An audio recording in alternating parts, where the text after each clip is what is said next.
ஆபி, ராகவ், லாவண்யா எல்லாருமே சேர்ந்து ஆஃபீஸில் இருக்காங்க. அப்போ செந்தில் அண்ணா வராரு. வந்துட்டு அந்த ஃபோட்டோவை எல்லாமே அப்படியே மாட்டிகிட்டு இருக்காரு. அதை பார்த்தோன்னே அப்படியே லாவண்யாவுக்கு கோவமாக வருது. என்ன பண்ணிகிட்டு இருக்கீங்க? எதுக்காக நீங்கள் ராகவோட ரூமில் இந்த ஃபோட்டோலாம் மாட்டுறீங்க அப்படின்னு சொல்லிட்டு அப்படியே லாவண்யா கத்துறாங்க. அதுக்குள்ளே அங்கே ராகவ் வராரு. இங்கே பாரு, நான் சொல்கிறத கேளு, அந்த ஃபோட்டோ அங்கேயே இருக்கட்டும். அண்ணா நீங்கள் கிளம்புங்க, நான் பார்த்துக்கிறேன் அப்படின்னு ராகவ் சொல்கிறாரு. என்ன ராகவ் இங்கே நடக்குது? என்ன தான் நீ பண்ணிகிட்டு இருக்க? எதுக்காக உன்னோட கேபினில் அபியோட ஃபோட்டோவை அதுவும் இவ்வளோ பெருசாக மாட்டுற அப்படின்னு சொல்லிட்டு லாவண்யா அப்படியே கத்துறாங்க. இல்லை லாவண்யா, உனக்கு ஒன்று தெரியுமா? அபி வந்து மீட்டிங் அட்டன் பண்ணா பற்றியா? அதில் என்னோட பிஸ்னஸில் நல்ல ஒரு இம்ப்ரூவ்மெண்ட் தெரியுது. அதனால தான் நான் அந்த ஃபோட்டோவை இங்கே மாட்டியிருக்கேன். எனக்கு என்னவோ சரின்னு படுது அப்படின்னு சொல்கிறாரு. என்ன ராகவ், உனக்கு எங்கேருந்து இப்படி ஒரு நம்பிக்கையெல்லாம் வந்தது? எனக்கு ஒன்றுமே புரியல ராகவ் அப்படின்னு சொல்லிட்டு லாவண்யா சொல்கிறாங்க. அப்படியே பார்க்குறாங்க. அபி பார்த்துட்டு அமைதியாக இருக்காங்க, எதுவுமே பேசவே இல்லை. ஆமாம், நீங்கள் எதுக்காக இந்த ஃபோட்டோவை இங்கே மாட்டியிருக்கீங்க? நீங்களும் நானும் எப்போவுமே சண்டை போட்டுக்கிட்டே தான் இருப்போம். நீங்கள் எதுக்காக என் ஃபோட்டோவை பார்க்கணும் அப்படின்னு அபி சொல்கிறாங்க. இல்லை அபி, அதெல்லாம் ஒன்றுமே கிடையாது. இது வந்து எனக்கு மாட்டினா நல்லா இருக்கும்னு தோணுச்சு, அதனால தான் நான் மாட்டியிருக்கேன் அப்படின்னு ராகவ் சொல்கிறாரு. எனக்கு இதெல்லாம் சரியாக படலை ராகவ் அப்படின்னு சொல்லிட்டு அங்கேருந்து லாவணி அப்படியே கோவமாக கிளம்பி போகிறாங்க. அப்படியே பார்க்குறாங்க அபி. ஏன் எதுக்காக நீங்கள் இப்படி ஃபோட்டோவை மாட்டியிருக்கீங்க? எப்போவுமே நமக்கு தான் பிடிக்காதுல்ல, நான் வேறு உங்கள் கூடவே இருக்கேன் அப்படின்னு சொல்லிட்டு அபி சொல்கிறாங்க. அதெல்லாம் ஒன்றும் இல்லை அபி அப்படின்னு சொல்லிட்டு ராகவ் சொல்கிறாரு. இங்கே பாருங்கள், இதுக்கு முன்னாடி இந்த ஃபோட்டோவை பார்த்தோன்னே நான் வந்து கொஞ்சம் பயந்து தான் செல்ஃபி எடுத்தேன். இப்போது நீ என்னோட ஒய்ஃப் அப்படின்னு சொல்கிறாரு. அதை கேட்டோன்னே அபி அப்படியே ஷாக் ஆகுறாங்க. அவ்வளோ சந்தோஷப்படுறாங்க மனசுக்குள்ளே. அப்படியே அமைதியாக இருக்காங்க. இங்கே பாரு அபி, மொத்த உரிமையும் உனக்கு தான். நீ எனக்காக பிறந்தவ. அது மட்டும் கிடையாது, எப்போ வேலண்டைன்ஸ் டே வரும்னு காத்துக்கிட்டு இருக்கேன். அது இன்றைக்கே வரக்கூடாதான்னு எனக்கு தோணுது அப்படின்னு சொல்லிட்டு அப்படியே அபியை பார்த்து மைண்ட் வாய்ஸில் அப்படியே ராகவ் பேசிகிட்டு இருக்காரு. சரி, ஃபோட்டோ அப்படியே அபி எடுத்துகிட்டே இருக்காங்க. அப்படியே பார்க்குறாரு. சரி கொடு, நான் எடுத்து தரேன் கொடு அப்படின்னு சொல்லிட்டு அப்படியே எடுக்கிறாரு. என்னோடய ஃபோனில் எடுக்கட்டுமா? நல்லாயிருக்கும் அப்படின்னு ராகவ் சொல்கிறாரு. இல்லை பரவாயில்ல, நான் என்னோடய ஃபோன்லேயே நீங்கள் எடுங்க அப்படின்னு சொல்லிட்டு அபி வந்து அப்படியே ஸ்டில் கொடுக்குறாங்க. அப்படியே ராகவ் எடுக்கிறாரு. எடுக்கும்போது அந்த கண்ணை அப்படியே பார்க்குறாரு. பார்த்தவொடனே ஒரு செகண்டு அப்படியே அபியோட கண்ணையே ஃபோனில் பார்த்துட்ருக்காரு. என்ன ராகவ், நீங்கள் ஃபோட்டோ எடுக்கலையா அப்படின்னு சொல்லிட்டு அபி கேட்குறாங்க. ஒன்றும் இல்லை அப்படின்னு சொல்லிட்டு ஃபோட்டோலாம் எடுக்கிறாரு. அழகாக சூப்பராக ஃபோட்டோ எடுக்கிறாரு. எடுத்துகிட்ட உடனே ஓகே, எனக்கு வேலை இருக்குது அப்படின்னு சொல்லிட்டு அங்கேருந்து கிளம்புறாங்க. என்ன இது, இவ கண்ணை பார்த்தா ஒரு மாதிரி அப்படி ஷாக் அடிக்கிற மாதிரி இருக்குது அப்படின்னு சொல்லிட்டு அப்படியே மனசுக்குள்ளேயே அப்படின்னு நினச்சிட்டு இருக்காரு. அங்கேருந்து அபி போகிறாங்க. நில்லு அபி, ஒரு நிமிஷம் நில்லு அப்படின்னு ராகவ் கூப்பிட்றாரு. என்னங்க? இல்லை, கமலாக்கா ஃபோன் பண்ணிகிட்டே இருந்தாங்க, எனக்கு வேலை இருக்குது, நான் போகிறேன் அப்படின்னு அபி சொல்கிறாங்க. இல்லை அபி, உனக்கு இங்கே கொஞ்சம் வேலை இருக்குது அப்படின்னு ராகவ் சொல்கிறாரு. என்ன வேலை? இல்லை, இங்கே உங்ககிட்ட வந்து கொஞ்சம் பேசணும் அப்படின்னு சொல்கிறாரு. சரி வா அப்படின்னு சொல்லிட்டு கூட்டிகிட்டு போய் கேபினில் கூட்டிகிட்டு போகிறாரு. அப்படியே பார்க்குறாங்க லாவண்யா. அப்படியே அபியை பார்த்தோன்னே கோவமாக வருது, பயங்கரமாக கோவம் வருது. எதுக்காக அபி வந்து இங்கே வந்திருக்காங்க அப்படின்னு சொல்லிட்டு லாவண்யா கேட்குறாங்க. இல்லை அபிக்கிட்ட கொஞ்சம் பேசணும், அதனால தான். கொஞ்சம் டிசைன்ஸ்லாம் இருக்குல்ல, அது எல்லாமே அபி பார்க்கணும், பார்த்து ஓகே பண்ணணும் அப்படின்னு ராகவ் சொல்கிறாரு. என்ன ராகவ் சொல்கிற? நான் தான் எல்லா டிசைனும் பார்த்து ஓகே பண்ணிட்டேனே, அபிக்கு என்ன தெரியும்? அபிக்கு எதுவுமே தெரியாதே அப்படின்னு லாவண்யா சொல்கிறாங்க. இல்லை நீ காட்டு, வா அபி, வந்து உட்காருவா அப்படின்னு சொல்லிட்டு 3 பேருமே சேர்ந்து பேசிக்கிட்டு இருக்காங்க. அப்படியே லேப்டாப்பை ஓப்பன் பண்ணி காட்டுறாங்க. இந்த டிசைன்லாம் ஓகே பண்ணியிருக்கோம், இது எல்லாமே துபாய் அப்படின்னு சொல்கிறாங்க. ஓ அப்படியா, சூப்பர், இதெல்லாம் நல்லா தான் இருக்குது. லாவண்யாவே டிசைன் எல்லாமே சூப்பராக பண்ணியிருக்காங்க அப்படின்னு அபி சொல்கிறாங்க. அப்படியே பார்க்குறாரு ராகவ். அதுக்கப்புறம் அப்படியே பார்த்துட்டே இருக்காங்க. இல்லை, துபாயில் வந்துட்டு இந்த ட்ரெஸ்ஸில் எல்லாமே இந்த பர்தா இருக்குல்ல, அதை கொஞ்சம் மெலிஸு அந்த மாதிரி ட்ரெஸ்ஸில் போட்டால் காற்று நல்லா போகும், நல்ல வரவேற்பு இருக்கும் அப்படின்னு சொல்லிட்டு அபி சொல்கிறாங்க. ஓ சூப்பர், நல்ல ஐடியாவே இருக்கே. இங்கே பாரு லாவண்யா, நோட் பண்ணிக்கோ, அந்த சாரீ இருக்குல்ல, அது கூட இந்த பர்தா இது எல்லாமே அட்டாச் பண்ணி அனுப்பிவிடு, சரியா?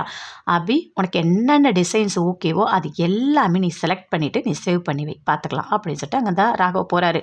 அப்படியே லாவண்யா பார்க்குறாங்க, கடுப்பாகிறாங்க. இவளை கூப்பிட்டு வச்சு டிசைன் எல்லாமே ரெடி பண்ண சொல்கிறியா ராகவ்? அப்படி என்னை பெருசாக எடுத்துக்கலல்ல, நான் உன்னை லவ் பண்ணுறேன், உன் மனசு முழுக்க நான் தான் இருக்கணும்னு நினைக்கிறேன். ஆனால் நீ அபின்னு இருக்கல, என்னால் தாங்கவே முடியல அப்படின்னு சொல்லிட்டு அப்படியே கோவமாக மைண்டு வாய்ஸ்லேயே பேசிட்டு உட்காந்துட்ருக்காங்க. அப்படியே லேப்டாப்பை வாங்கி எல்லாமே பார்த்துட்ருக்காங்க. டிசைன்ஸ் எல்லாமே அபி பார்க்குறாங்க. எது நல்லா இருக்குது எல்லாமே பார்த்துட்டே இருக்காங்க. அப்போது அந்த டேபிளில் ஒரு பென் இருக்குது, அந்த பென் எடுக்கிறாங்க. எடுத்துகிட்டு அப்படியே பார்க்குறாங்க. பார்க்கும்போது அது மது கொடுத்தது அப்படின்னு சொல்லிட்டு அப்படி சொல்கிறாங்க லாவண்யா. அப்போ கூட அதை கேர் பண்ணிக்கவே இல்லை. அப்படியே அந்த பெண்ணையே பார்த்துட்ருக்காங்க, அமைதியாக பார்க்குறாங்க.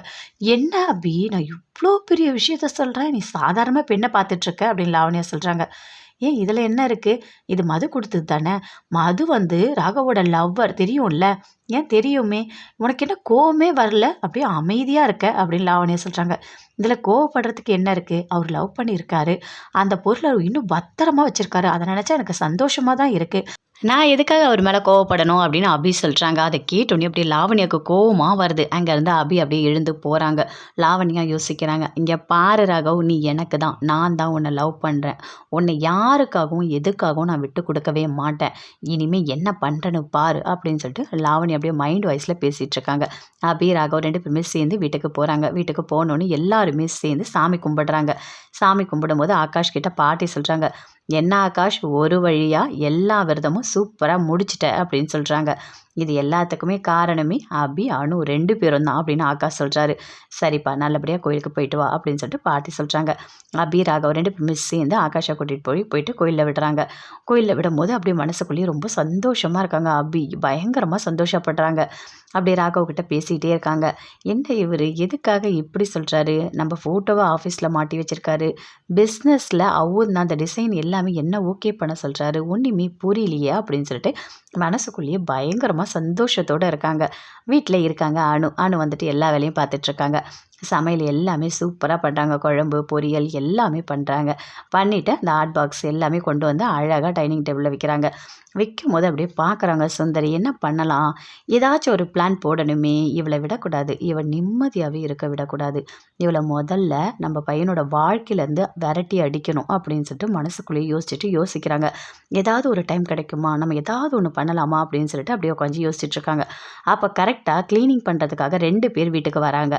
அப்போ அனுக்கு சொல்கிறாங்க, இங்கே பாருங்கள், என்னோடய ரூமை க்ளீன் பண்ணுங்கள், அப்புறம் அபியோட ரூமை க்ளீன் பண்ணுங்கள் அப்படின்னு சொல்லிட்டு எல்லாம் அவங்க பின்னாடியே போயிட்டு அந்த க்ளீனிங் ஒர்க்கு எல்லாமே கூட இருந்து இதை பண்ணுங்கள் அதை பண்ணுங்கன்னு சொல்லிட்டு எல்லாமே பண்ணிகிட்ருக்காங்க. யோசிக்கிறாங்க, ஓகே இதான் கரெக்டான டைம், இந்த நேரத்தில் இவ சமைச்சு வச்ச சாப்பாடு எல்லாத்தையும் எடுத்துடலாம் அப்படின்னு சொல்லிட்டு ஒரு பெரிய ஒரு இப்படி தூக்கு மாதிரி எடுக்கிறாங்க. அதில் எல்லா சாப்பாடு குழம்பு எல்லாத்தையும் ஒன்றா கொட்டிட்டு அந்த ஹாட் பாக்ஸ் எல்லாத்தையும் வாஷ் பண்ணி அப்படியே கொண்டு வந்தால் அப்படியே அந்த டைனிங் டேபிளில் காலியாக வச்சு மூடிடுறாங்க. அங்கே இருக்க அந்த சாப்பாடு எல்லாமே சுற்றி பார்க்குறாங்க, யாராவது இருக்காங்களா இல்லையா அப்படின்னு சொல்லிட்டு சுற்றி பார்க்குறாங்க. அப்பா யாருமே இல்லை. இப்போ அந்த சாப்பாடை எடுத்துகிட்டு போகலான்னு சொல்லிட்டு அப்படியே ரோடுக்கு போகிறாங்க. அங்கே ஒரு தாத்தா வயசானவர் வந்து குப்பைலாம் எடுத்துகிட்ருக்காரு. இங்கே வாங்க அப்படின்னு சொல்லிட்டு கூப்பிடுறாங்க சுந்தரி. தாத்தாவும் வராரு. வந்தோடனே இந்தாங்க, இதில் ஃபுல்லாக சாப்பாடு இருக்குது, எடுத்துகிட்டு போய் சாப்பிடுங்க போங்க அப்படின்னு சுந்தரி கொடுக்குறாங்க. என்னம்மா, நான் பிளாஸ்டிக் பொறுக்கிட்டு இருந்தேன், அந்த பிளாஸ்டிக் பொறுக்குனா தான் எனக்கு சாப்பாடே, நீ என்னம்மா இவ்வளோ சாப்பாடு தர, எனக்கு ரொம்ப சந்தோஷமாக இருக்குமா, என்ன இவ்வளோ தர அப்படின்னு சொல்லிட்டு அந்த தாத்தா கேட்குறாரு. அதுவா, ஒன்றும் இல்லை, நாங்கள் வேண்டிகிட்டு இருக்கோம், அதனால தான் கொடுத்தோம் அப்படின்னு சொல்லிட்டு சுந்தரி சொல்கிறாங்க. சரிம்மா அப்படின்னு சொல்லிட்டு அந்த தாத்தா அங்கே வந்து அந்த சாப்பாடு எடுத்துகிட்டு போகிறாரு. அப்படியே சுந்தரி சுற்றி பார்க்குறாங்க, யாரும் இல்லைன்னு சொல்லிட்டு அப்படியே உள்ளே வராங்க. அப்பா இப்போ தான் ஒரு வேலை முடிஞ்சுது அப்படின்னு சொல்லிட்டு அனுக்கு அந்த க்ளீனிங் ஒர்க் எல்லாமே ஆளெல்லாம் வச்சு பார்த்துட்ருக்காங்க. பார்த்துட்டு, இங்கே பாருங்கள் மதிய டைமாக இருக்குது, நீங்கள் போய் சாப்பிட்டு வாங்க, 3 மணிக்கு மேலே நம்ம கண்டினியூ பண்ணலாம் அப்படின்னு அனு சொல்கிறாங்க. அங்கேருந்து அந்த க்ளீனிங் பண்ணுறவங்க எல்லாருமே போகிறாங்க. பாட்டியை போய் கூப்பிடுறாங்க. பாட்டி சாப்பிட வாங்க அப்படின்னு சொல்லிட்டு, சாப்பாடெல்லாம் ரெடியாம்மா, எல்லாம் ரெடி பண்ணிட்டேன், வாங்க நீங்கள் சாப்பிடுங்க அப்படின்னு சொல்லிட்டு கூப்பிட்டுட்டு வராங்க. அங்கேருந்து அப்படியே அவங்க சித்தப்பாவும் வராரு. எல்லாருமே சேர்ந்து சாப்பிட்லான்னு உட்காடுறாங்க. உட்காரும் போது சாப்பாடு போடுறதுக்காக அனு வந்து ஹாட் பாக்ஸை திறந்து பார்க்குறாங்க. சாப்பாடு இல்லை. என்ன சாப்பாடு இல்லை அப்படின்னு சுந்தரி கேட்குறாங்க. அப்படியே எல்லாத்தையும் ஓப்பன் பண்ணி பார்க்குறாங்க. ஆகாஷோட அப்பாவும் பார்க்குறாரு. எதுவுமே இல்லையே அப்படின்னு சொல்லிட்டு, இல்லை நான் சமைச்சேன், நான் சாப்பாடெலாம் சமைச்சேன், இதில் பொரியல் காய் எல்லாமே நான் பண்ணேன் அப்படின்னு அனு சொல்கிறாங்க. என்னடி புராணத்தை கேட்குறதுக்கு நாங்கள் இருக்கோம், என்ன தான் பண்ணி வச்சிருக்கேன் நீ, சாப்பாடு ஒன்றுமே இல்லை, சமையலே பண்ணாமல் என்ன பண்ணியிருக்க, நீ மறந்துட்டியா, உன் ஞாபகம் மறதுக்கு ஒரு அளவே இல்லாமல் போயிடுச்சு, இப்படி எல்லாரையும் சேர்த்து பட்டி போட்டுட்ட, என்ன பண்ணுறது, தண்ணியை தான் குடிச்சு வயிற்றுறப்பணும் அப்படின்னு சொல்லிட்டு சுந்தரி அப்படி திட்டுறாங்க. சரிம்மா சரி அப்படின்னு சொல்லிட்டு பாட்டி சொல்கிறாங்க.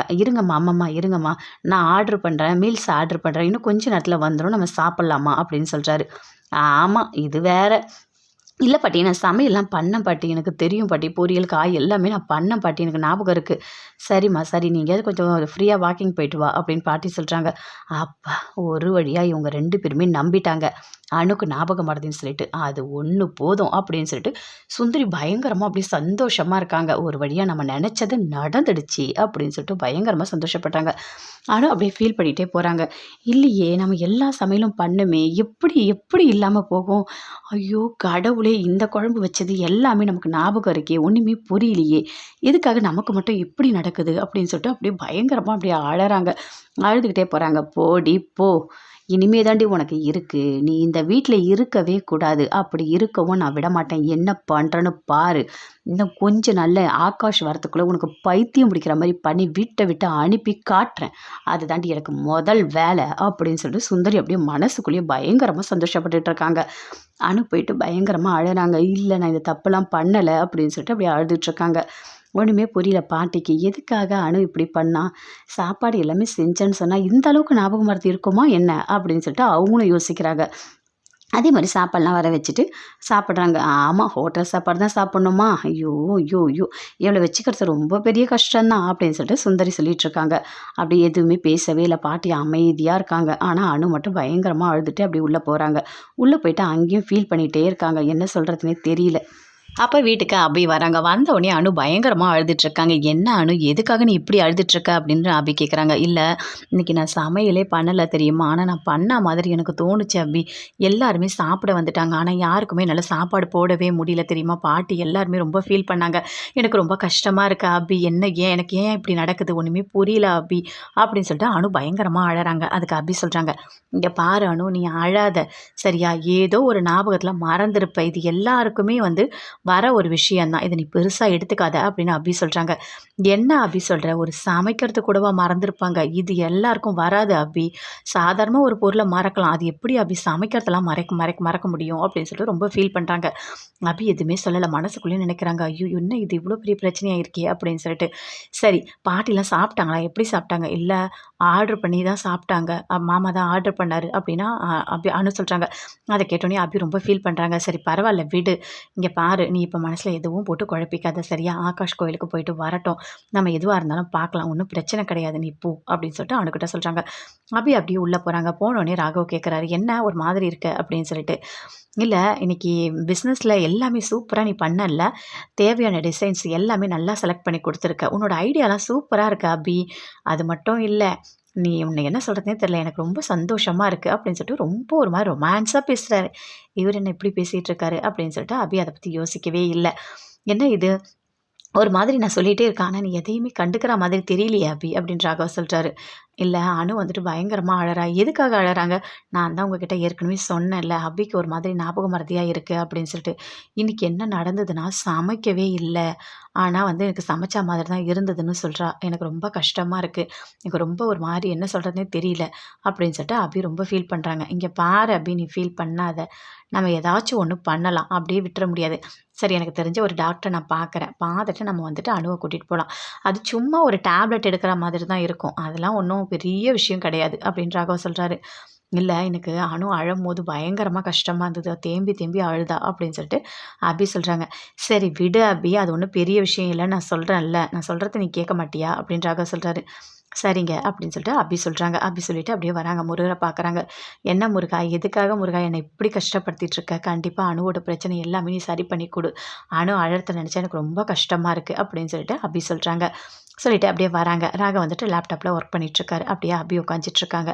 உட்காந்துட்டு அவங்களோட வேலையெல்லாம் பார்த்துட்டு இருக்காங்க. என்ன சேல்ஸ்லாம் நல்லா போதா அப்படின்னு சொல்லிட்டு கேட்குறாரு.